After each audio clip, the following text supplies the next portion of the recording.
Hello students, health and physical education में आपका स्वागत है। Students, chapter number 7 physiological and injury in sports. Topic physiology factors determine components of physical fitness. Physiology के सब topic students, physiological factor determining speed. Students, last topic में हमने strength के बारे में बात की थी, इसमें स्पीड। तो स्टूडेंट्स, स्पीड की डेफिनेशन तो आपको पता ही है। तो बात करते हैं स्पीड के क्या क्या फैक्टर्स हैं जो स्पीड पर इफ़ेक्ट डालते हैं। तो सबसे फर्स्ट है students, mobility of the nervous system. The rapid contraction and relaxation of muscles is made possible by the rapid excitation and inhibition of the uh, concerned motor center.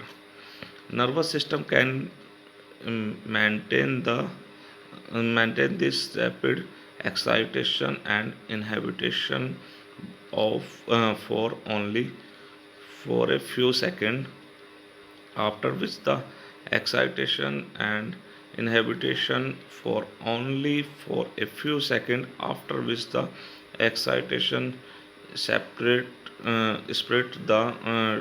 to the um, nigrobounding center, causing tension in the etheric body. This result in decrease in speed.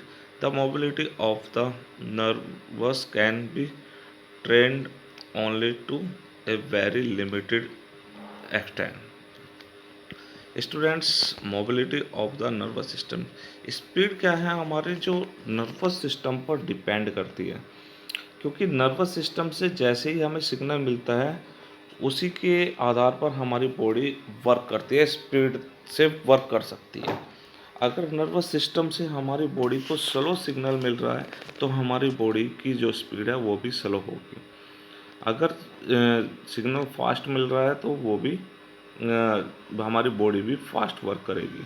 लेकिन कुछ time अगर ये थक जाती है तो उसके बाद जो हमारी स्पीड है वो स्लो हो जाती है, ऑटोमेटिक स्लो हो जाती है, क्योंकि मेंटली रूप से भी हमें थकान होती है, फिजिकली रूप से भी हमें थकान होती है। और मसल्स को जब सिग्नल मिलेगा, मसल्स तभी वर्क करेगी। और सिग्नल किससे मिलेगा? माइंड से। और माइंड सिग्नल किसको देगा? नर्वस सिस्टम के थ्रू हमारी बॉडी को, जो हमारे मसल्स हैं उनको सिग्नल मिलेगा। और स्टूडेंट्स, ये ट्रेनिंग के थ्रू कुछ डेवलप की जा सकती है, लेकिन ज़्यादा डेवलप नहीं की जा सकती। इसकी कुछ लिमिट है, कुछ हद तक ही इसको डेवलप किया जा सकता है। स्टूडेंट्स, जो हमारे माइंड से जो सिग्नल मिलते हैं वो कुछ सेकंड के लिए मिलते हैं, उसके बाद फिर वापस माइंड को सिग्नल जाता है, तो वो बहुत स्पीड से वर्क करते हैं। ओके स्टूडेंट्स, तो ये है mobility of the nervous system. तो mobility of the nervous system पर भी हमारी स्पीड डिपेंड करती है। नेक्स्ट है students, muscle composition. Muscle composition हमने लास्ट स्ट्रेंथ में भी पढ़ा था, उसमें भी मसल कंपोजिशन था, इसमें भी है। The muscle which is has more percentage of fast twitch fiber contact with more speed in comparison to the muscle which have lower percentage so slow twitch fiber. The muscle's position is general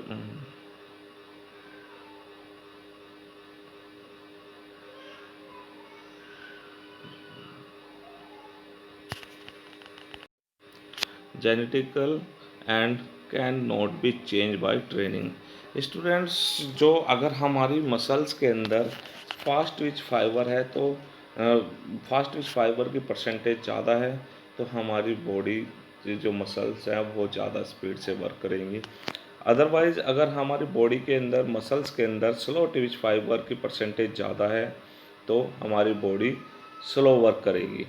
तो हमारी body के अंदर muscles fibre के ऊपर depend करता है कि हमारी बॉडी के अंदर फास्ट ट्विच फाइबर की परसेंटेज ज़्यादा है, स्लो ट्विच फाइबर की परसेंटेज ज़्यादा है। जिस चीज़ की परसेंटेज ज़्यादा होगी उसी तरह से हमारी मसल्स वर्क करेगी। और स्टूडेंट्स ये हमारे जो मसल्स हैं, जो फाइबर्स हैं मसल्स के अंदर, ये जेनेटिकल होते हैं, इनको चेंज नहीं किया जा सकता ट्रेनिंग के थ्रू भी। ओके स्टूडेंट्स, नेक्स्ट पॉइंट है students explosive strength. Explosive strength students मैंने आपको 11th में भी पढ़ाया था। एक्सप्लोसिव स्ट्रेंथ क्या है? For very quick and explosive movements. Explosive strength is indispensable. It depends upon metabolism, composition, muscle size, and muscles coordination. The explosive strength of the muscle can be improved through training. Students, explosive strength बहुत quick fast speed से जो movement करती है, work करती है। Explosive strength जो है ये स्पीड का पार्ट है। फॉर एग्जांपल ले लीजिए, जब हम शॉर्ट डिस्टेंस रेस करते हैं, रनिंग करते हैं, तो उसमें क्या होता है कि जब हमारी बॉडी स्टैटिक पोजीशन में होती है, तो उससे जो डायनेमिक पोजीशन में हमारी बॉडी आती है, तो उसको हम एक्सप्लोसिव स्ट्रेंथ बोलते हैं। एकदम फास्ट स्पीड से हमारी बॉडी जो स्टैटिक पोजीशन से डायनेमिक पोजीशन में कन्वर्ट हो जाती है, उसको हम एक्सप्लोसिव स्ट्रेंथ बोलते हैं। स्टूडेंट्स, ये मसल साइज पर डिपेंड करता है और आपकी मेटाबॉलिज्म कंपोजिशन पे भी डिपेंड करता है।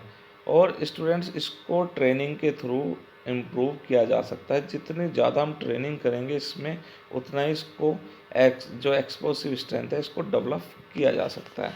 स्टूडेंट्स, नेक्स्ट पॉइंट है flexibility. Flexibility also determines the speed to a certain extent. In fact, code flexibility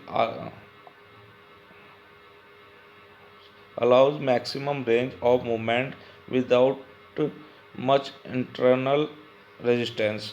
Flexibility also enables complete utilization of explosive strength. Students, flexibility क्या है? हमारी मैक्सिमम रेंज ऑफ जॉइंट। जो हमारे joint की range है वो हमारी फ्लेक्सिबिलिटी है। फ्लेक्सिबिलिटी के ऊपर भी स्पीड डिपेंड करती है। अगर हमारी बॉडी में जितनी ज़्यादा फ्लेक्सिबिलिटी है वो उतने ही स्पीड से वर्क कर पाएगा, क्योंकि जितने हमारे जॉइंट्स स्पीड से वर्क करेंगे, जितने ज़्यादा जॉइंट्स हमारे मूव कर सकते हैं, तो उतना ही हमारी स्पीड इंक्रीज हो सकती है। ओके स्टूडेंट्स, तो ये था फ्लेक्सिबिलिटी। नेक्स्ट है students biochemical reserves and metabolism power. For maximum speed performance the muscles require more amount of energy at a very high rate of consumptions. For this process, the phosphorylation adenos adenosine triphosphate ATP and certain phosphate CP stored in the muscles should be engaged. तो students, जो biochemical reserve and metabolism power है, इसके ऊपर भी हमारी speed depend करती है। Students, अगर हमारी मसल्स के अंदर एटीपी और सीपी स्टोर है, मतलब एडिनो ट्राईफॉस्फेट अगर हमारी बॉडी के अंदर मसल्स के अंदर स्टोर है, तो हमारी बॉडी वर्क कर पाएगी। अगर हमारी बॉडी के अंदर मसल्स में एटीपी या सीपी की परसेंटेज कम है, तो हमारी बॉडी कुछ टाइम बाद स्लो स्पीड से वर्क करना शुरू कर देगी। इसको हम ट्रेनिंग के थ्रू डेवलप कर सकते हैं। बॉडी के अंदर जो हमारी परसेंटेज है, इसको हम ट्रेनिंग के थ्रू डेवलप कर सकते हैं, सीपी एटीपी। स्टूडेंट्स, बॉडी के अंदर ये केमिकल चेंज होता है। जो एडिनो ट्राईफॉस्फेट है, ये आपकी एडिनो ट्राईफॉस्फेट प्लस फॉस्फोरेजन में टूटता है, और सीपी, इसके थ्रू हमारी बॉडी को एनर्जी मिलती है। जैसे ही हमारी बॉडी के अंदर एनर्जी कम होगी मसल्स के अंदर, तो हमारी मसल्स वर्क करना वर्क स्पीड से करना बंद कर देगी, तो उसकी स्पीड स्लो हो जाएगी। अगर बॉडी मसल्स के अंदर एनर्जी ज़्यादा है तो वो ज़्यादा टाइम तक वर्क कर पाएगी और ज़्यादा स्पीड से वर्क कर पाएगी। तो इन सभी चीज़ों के ऊपर डिपेंड करती हैं हमारी स्पीड स्टूडेंट्स। तो स्टूडेंट्स, आई होप आपको क्लियर हो गया होगा टॉपिक। तो स्टूडेंट्स, ये आपको नोट्स में नोट करने हैं। Okay students, thank you students.